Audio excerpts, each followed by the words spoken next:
YouTube, how's it going? The Goat House is back. Today we're going through every NFL team, and I'm giving you, in my opinion, their best draft pick from the 2022 draft based off value for each pick. It's not the best player they took, so some teams made it in round 1, 2, 3, 4, 5, all the way through 7 there. So it's interesting to see the different best picks by value for each team here. We got a bunch of videos similar on the channel, more to come. Bunch of winners, losers, grades, rankings video covering the NFL draft. We have a 2023 mock already out as well. Maybe some more content on that. And then we'll start to predict the upcoming NFL season as well, of course, always. So join us, like, subscribe, turn notifications on, follow us on Twitter, link down below for anything you're looking for. Here's our Twitter. James Bradbury likely will be available. We were talking about different fits, landing spots. So check it out. Good reason to follow our Twitter. So start with the Jets. We'll go division by division here. Jermaine Johnson in the first round for the Jets. Kind of, if you were watching us live, we were like, I wonder if the Jets sneak back up and trade in for Jermaine Johnson because they liked him at 10, and they do. They trade with Tennessee Titans, and they get Jermaine Johnson, who's a very good fit and a very good value pick. Good steal there at the end of the first round because he was 12th on my board. Again, the Jets were considering him at 10. We even heard they may consider him at 4. I don't know if that was really the case because they took 2 guys before taking Jermaine Johnson, but they definitely probably consider him at 10. So that was their best pick. Jets had a really good draft, obviously. Patriots go with their 7th round pick, Andrew Stuber from Michigan, who can play tackle, upside at guard, though. I like him in either spot. Very good depth right away. This is kind of one of those guys that could end up being one of those Patriots guys that really wasn't supposed to work out or wasn't really thought highly of, that just can work out. Obviously, in the future, I think in the near future, I could see him starting at guard or something like that, or crucial depth at the tackle position. So I thought he could have went in the 4th or 5th round, and they get him in the 7th. I thought that was their best value pick. I like the Pierre Strong pick as well. That's kind of where I had him graded, though. No tremendous value, but I think he'll be pretty good for the Patriots. The Bills, I mean, James Cook might be one of my favorite picks in the entire draft just because the impact he will have on the Bills and what it says about the Bills, being a serious contender. But the best value pick easily was Khalil Shakir from Boise State, the wide receiver that I thought could have went in the 2nd or the 3rd. They get him in the 5th. One spot they could use help at was the slot receiver because they're, moved on from Cole Beasley. They had Crowder. It's only a year, though. So adding Shakir is a very good slot receiver, very good after the catch, good smart route runner, we should say, because he understands coverages. That was a steal of a pick for the Buffalo Bills there. The Dolphins went with Channing Tindall. I like the Skylar Thompson pick a lot as well, but Tindall was just such a damn good fit with the Dolphins, and you felt like he was a lock to go in the 2nd round. The Dolphins get him in the 3rd round for their first pick of the draft. Just such a good fit with his blitzing ability. A lot of upside for the freak athlete there. Washington definitely went with Sam Howell. This is one of the better overall picks in the entire draft, round 5 for my number 2 quarterback. I would have been fine with a quarterback-needy team taking him at the end of the 1st round, but Washington gets him in round 5. He has a shot to play early on in his career for them. Kind of gives them something they haven't really had recently, downfield passing game. Maybe Wentz should be able to help with that, but and De'Ami Brown's there, so that's a bonus there for Sam Howell. That was an excellent pick. Giants went with their 2nd pick, but their 1st round pick, Evan Neal, and they got my number 1 overall player in Kayvon Thibodeau. Realistic, he was going to go there at 5. I just didn't think there was any way Evan Neal was going to be there at 7. The Giants never would have predicted that. Just a perfect fit. Biggest need for the Giants at the same time. It's just so perfect, how it fell to them. So I thought that was their best pick. They killed round 1 of the draft. You could question some of the picks after that, but they absolutely killed round 1. Cowboys going to go Damone Clark from LSU. I love Damone Clark. If he wasn't injured, I kept saying it before the draft. If he wasn't injured, I would have ranked him actually as linebacker 4. I would have been good with taking him early 2nd round. Injury, surgery after the combine. He was able to participate in the combine, though. Likely missed this season. He's a damn good linebacker, though. Very fun to watch. Explosive. Does everything well, in my opinion. Not really lacking anywhere. So hopefully he's back next year, and he could be the starter. His first snaps with the Cowboys really could. So love that pick in the 5th round. Even with the injury, I thought he would go around round 3, 4 because the talent really. Another linebacker, obvious one for the Eagles here, Nakobe Dean, who a lot of people had as a 1st round pick. I was expecting him to go 2, but early 2. He goes in the 3rd round of the Eagles, who could use a linebacker. Haven't really had a linebacker like Nakobe Dean in some time here. So and they might be their best linebacker right away, and he's around 3 guys. So it's a big time pick for the Eagles there, one of the steals of the draft. The Ravens could go multiple routes here, but Travis Jones I considered in the 3rd round. Thought it was a early 2nd round player. They get him in the 3rd, but I wanted Kyle Hamilton. Kyle Hamilton was not supposed to be there at 14. Really good fit to open up what they're trying to do, and that's open it up. Run more zone coverage, be more effective when we have to run zone coverage. That's what the Ravens are thinking. And then you pair Hamilton and Marcus Williams. That's something. You can do different things there. So steal, one of the better picks in the entire draft, especially round 1. Browns next, got to go Perrion Winfrey. Thought he can go round 2, maybe early 3. Goes forward to the Browns, who could use help on the interior. He's a very good pass rusher from the interior. Line him up right inside Myles Garrett. Let him go to work. Could be pretty dangerous. Steelers going with George, the ski mask god Pickens, the receiver from Georgia, who we were starting to believe that he could go late first. Most of the process was like, all right, early 2nd round guy. Then we were starting to believe he might go late first. I think there were some off the field issues, nothing major. It doesn't sound like. Maybe that caused him to slide. But a very good outside receiver for the Steelers there, who are very good with their receivers, even when they had decent at best quarterback play. So it says a lot about the receivers they can pick and the receivers that they can develop. So they add Pickens there in the end of the 2nd round. Very good pick for them. Excited to see that receiver unit. Pickett is kind of lined up there with Pickens and company. The Bengals going to go with their 1st round pick. Daxton Hill was inside the top 20 on my board. It's just a very intriguing pick too. They're going to use him at safety, which safety spot, corner, slot corner, because he can do all of the above. A lot of upside that outside cornerback position, in my opinion, just watching him, even from playing from the slot. Looking at his traits, what he's able to do with his footwork, his hips, his length. I really feel like he can play outside, but the Bengals didn't really have many steal of picks. They just had good picks, good fits. They're another team that's very good at developing these players, especially on defense.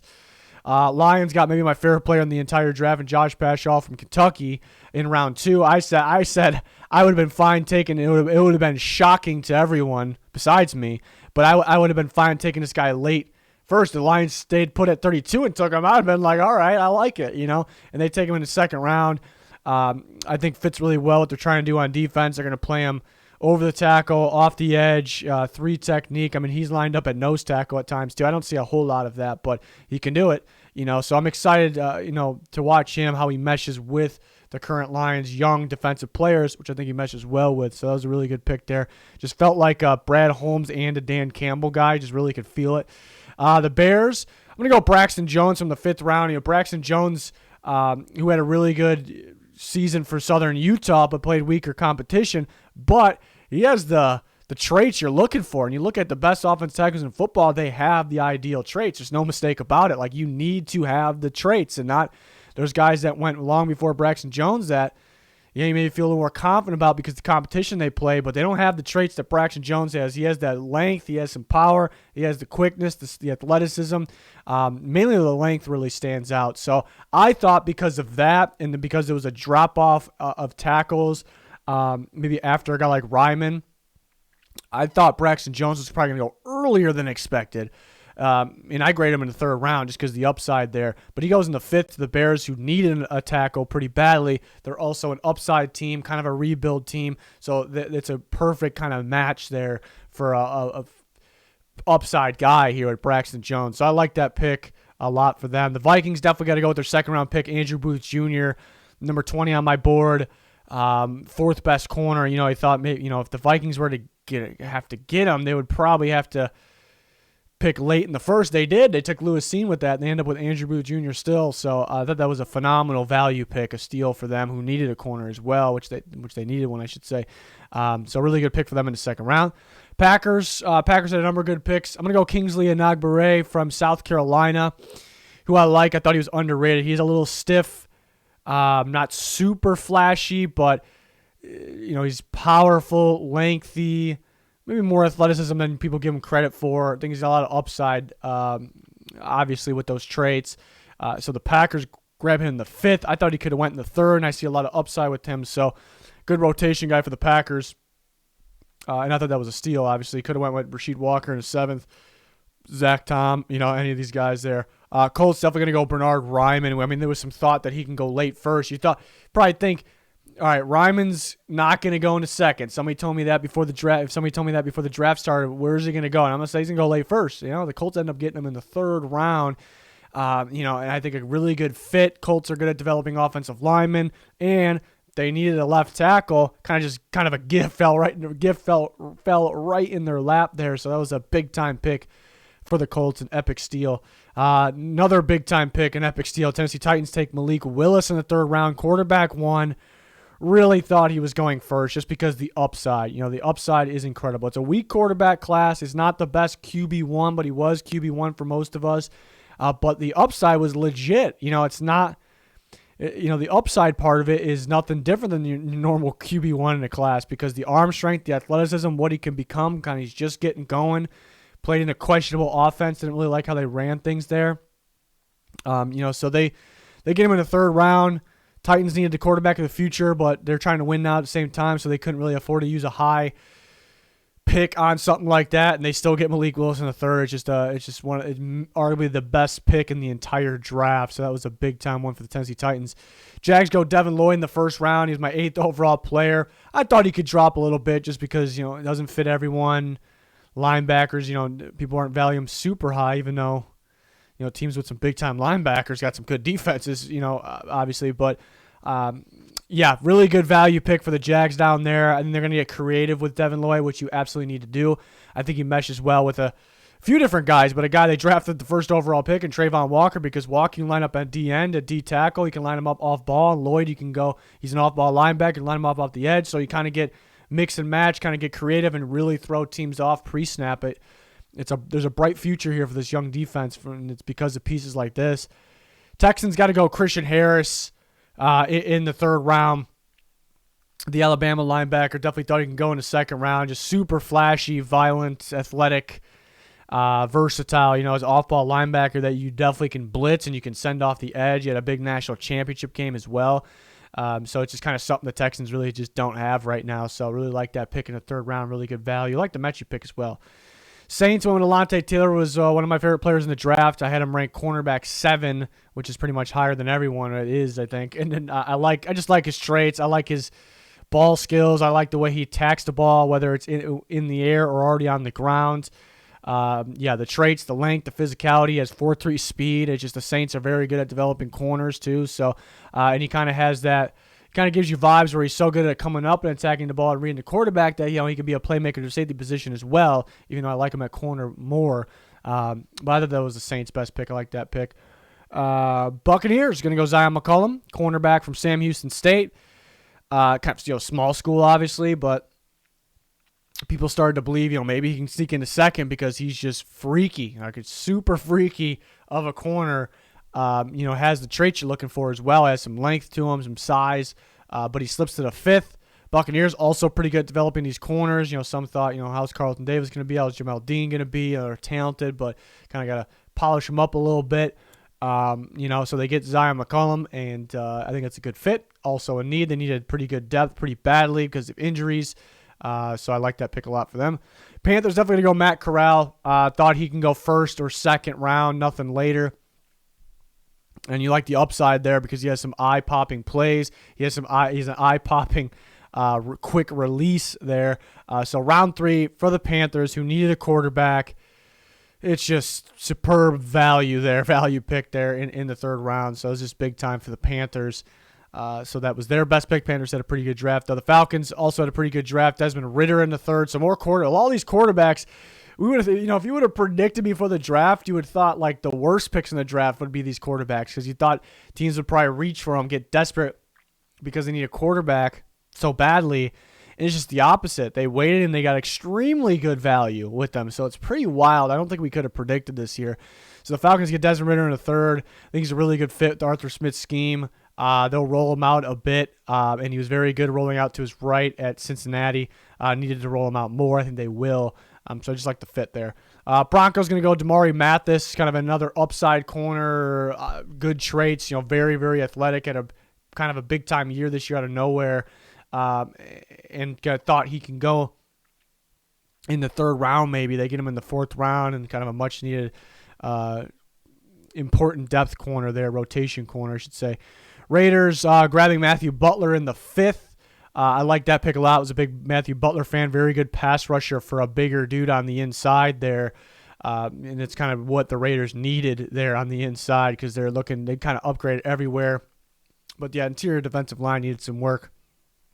And Patrick Graham, who they bring in, is pretty good at developing those interior defensive linemen. So I like that Butler pick for the Raiders a lot. Chargers, John Marie Sellier, I thought he could have went in the 2nd, 3rd round. They get him in the 6th. It's a guy that can play tackle or guard, played both at a high level, which is kind of perfect for the Chargers. Could start at right tackle or can be important guard depth or start early on in his career there. So it's just a really good steal there, really good value pick for the Chargers. One of the better picks in the entire draft, Sky Moore. I had receiver 5, 21st overall player. I thought he was a first-round player. I thought it was a safe pick just because he does everything. Where he lines up, where he catches the ball, what he does after the catch, his footwork, his separation, his athleticism. I know he's on the shorter side, but he's got good length. The shortness doesn't really pop up too much on tape. And the Chiefs, great fit, get him all the way down there in the 2nd. It's just an absolute steal, one of the best picks of the draft.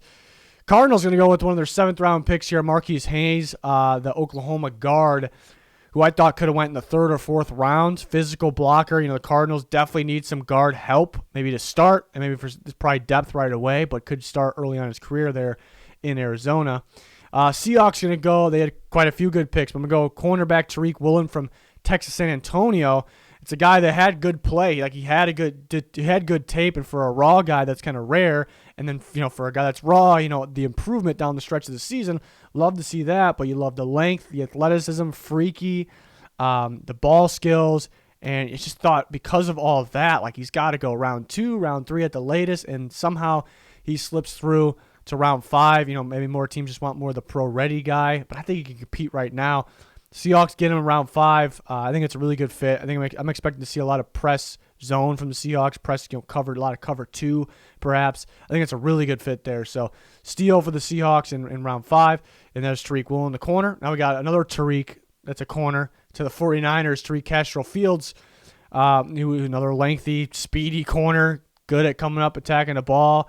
Thought he could have went in the 4th round. 49ers could definitely use some important cornerback depth. They hit on Ambry Thomas last year, and they can hit on Castro Fields this year here. Round 6, very good value pick. And the Rams definitely went with Kyron Williams here. I thought, round 4, they get him in round 5. I just really like the fit as well. Long-term plans, probably Akers and Kyron Williams. Henderson's very solid. Will he be around long-term when you have Kyron Williams? But just a do-it-all guy. The fact that he could sit that back there and block in a passing game, I think, was just key for this offense. But he can catch the ball very well out of the backfield. He can run. So I just thought it was a really good fit. And, if the Rams would have got him in round 4, it would have been good too. So they came in round 5. So that is all the teams. That's my favorite picks. I think best picks for each NFL team. We got some similar videos on the channel. All kinds of videos covering the recap and the draft. And then we have an undrafted free agency video, 2023 mock, and definitely more videos to come here for the NFL in general. So join us, like, subscribe, turn notifications on, follow us on Twitter. Be much, much appreciated. It's going to do it. Goodbye.